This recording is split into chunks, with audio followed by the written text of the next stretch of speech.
President Barack Obama in Columbus, Ohio, saying a lot is at stake, including reforming Medicare.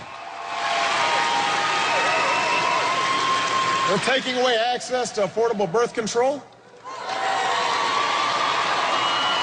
I want women to control their own health choices, just like I want my daughters to have the same opportunities as your sons. We are not turning back the clock. We are moving forward.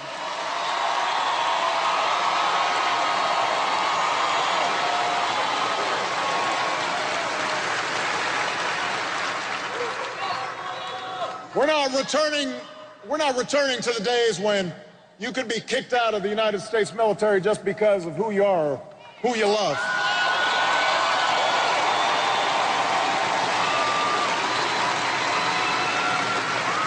That would be wrong for our national security, and it would be a betrayal of our values. This should be the last election where multi-million-dollar donations speak louder than the voices of ordinary citizens.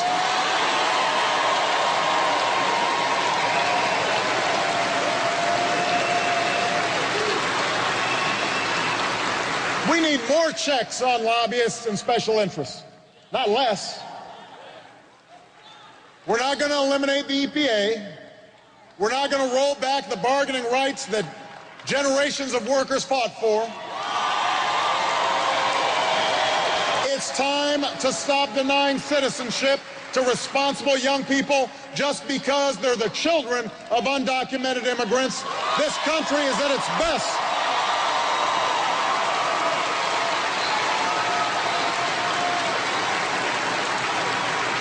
This country is at its best when we harness the God-given talents of every individual.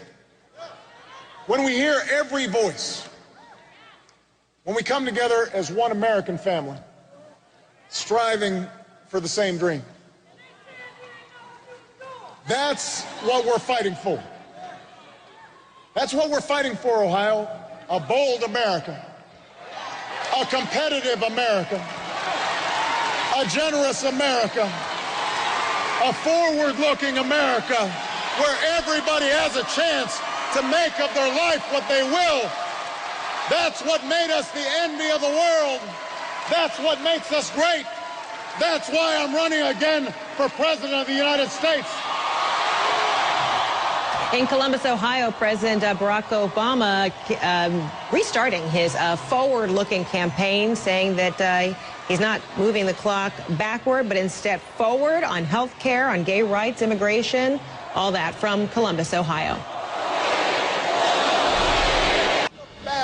All right, President Barack Obama there in Columbus, Ohio, talking about everything from education to job security to war, veteran securities, not looking at the clock, not turning the clock forward, not turning the clock back, in his words, but instead forward. He says it's a make or break a moment for the middle class, and that's what he's pledging to do for the middle class and to secure education and people's retirements. The President of the United States in the very valuable swing state of Columbus, Ohio. We have with us some analysis from Lenny McAllister, Republican strategist, and Maria Cardona, Democratic strategist. Also with us, Howard Wilkinson, who knows the state of Ohio very well, Cincinnati reporter with WVXU. Thanks to all of you while we continue to listen to the president here. We heard the president really underscoring, and the first lady too, who was helping to roll out this restart campaign, saying that this is about basic American values. And this is a campaign about moving forward. Maria, you first. Effective, impactful? I think it's been incredibly effective, Frederica. The president has really laid out a very clear vision of where he wants to continue to take the country. And his slogan forward with his speech today, I think, really lays out the differences between what he is going to continue to do to help the middle class with their struggles in this recession versus what Mitt Romney wants to do. And just a couple of examples. On small businesses, the president has given small businesses 17 tax cuts to help them grow, to help them hire people. When somebody asked Mitt Romney his advice on starting a small business, what did he say to this young person? Go borrow money from your parents. On student loans, the same thing. Mitt Romney said, shop around or borrow money from your parents, while this president wants to make student student loans to continue to be accessible. Those are just two very small examples, which I think really lay out the vision and the stark contrast that will be what this election is about. And Lenny, while the president even took an opportunity to compliment Romney and said, you know, he's a great businessman, he's very patriotic, he raised a great family, but he believes that the president believes that Romney has it wrong, that if CEOs prosper, then so will everybody else. How will the Romney camp respond to that, in your view? Well, what they need to respond to that is, number one, prosperity is something where you have entrepreneurs creating jobs and building jobs. That's something that Governor Romney has done in his personal life, and he also attempted to do and did a good job of while he was the governor of Massachusetts. But he also is going to say, listen, President Obama wants you to look forward because he doesn't want to look right behind you with the jobs numbers from yesterday and the past 3+ years. He doesn't want you to look behind you and the record debt that he matriculated. He doesn't want you to look behind you and look at what the Reagan recovery looked like versus the Obama, quote-unquote, recovery. I would definitely have folks looking forward versus looking back at the last 4 years. President Obama doesn't want folks to look back at his own words where he said if the economy doesn't improve over these 4 years, this is going to be a one-term proposition. Well, now we're talking about let's not look back at my words, let's look forward, and hopefully you will forget about what you're going through over these past 4 years under my presidency. Howard Wilkinson, a political reporter with WVXU. Welcome. Our first time getting a chance to talk to one another.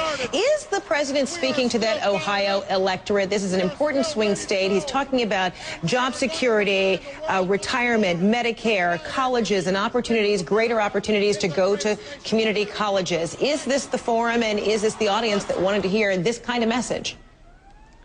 Well, I think it was a very good forum for him. I mean, college students and young people in general did a whole lot 4 years ago to help him win this state. George W. Bush had won here in 2000, 2004. He turned it blue. He won with 51.5% of the vote. And it's going to be very difficult. Can he keep it blue? Well, the unemployment situation in Ohio is very odd. Usually when there's a bad situation in the economy, when there's a deep recession, unemployment numbers are higher than the national average. We're actually lower at this point. All right. Whether or not that will help him make his argument remains to be seen. A critical state, and clearly the president and the White House knows this. 21 times in Ohio since being elected in 2008. Thanks to all of you. Howard Wilkinson with the WVXU. Boy, is that hard for me to say. Radio. So glad you were with us. Lenny McAllister, Maria Cardona, thanks to you as well. Appreciate that. The president, of course, you saw wrapping up his campaign there in Columbus, Ohio, and then moving on later on to the state of Virginia as well. You see him there exiting along with the First Lady, Michelle Obama, who helped kick things off there. Frederica Whitfield. Your money coming up next. More analysis of the president and beyond later on, 4 o'clock Eastern time. Right now, your money.